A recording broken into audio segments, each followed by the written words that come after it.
Okay, y'all, I came back to show you what I have here. Hold it back. I put the Bisquick mixture at the bottom, and I put my peaches on top. And on top here, I sprinkled a little bit of cinnamon on top, just lightly sprinkled a little bit on top. So now I'm getting ready to go into the oven with this.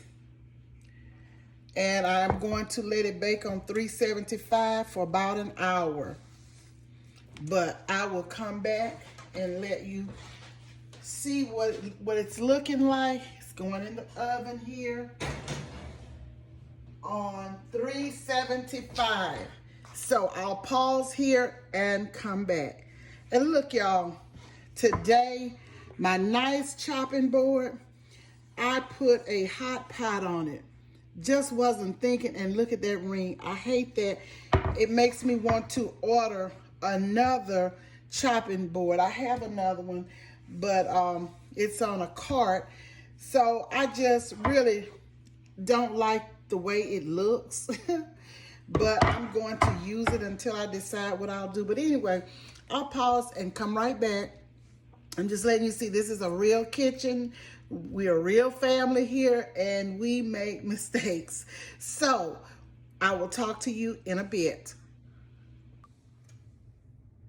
Hi, I'm back, and this is the peach cobbler. It smells amazing. I wish you could be here to just smell it. It smells amazing. And here it is. And I am going to let it cool for about 15 to 20 minutes. I'll plate it and I'll come back and tell you what it tastes like. Okay, ladies and gents, I'm back, and this is the peach cobbler plated. And let me just take a little bite. Look at this and tell you what it tastes like. I had to let it cool. Ooh, I wish y'all could be here. I wish you could be here.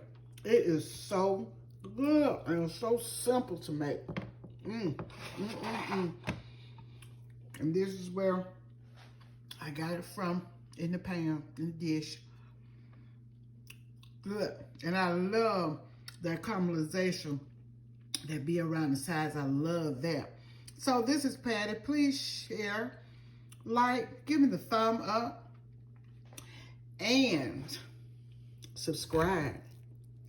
Tap that notification bell to be reminded of uploads. And look at this. Let me take a quick bite. Scrumptious. So good.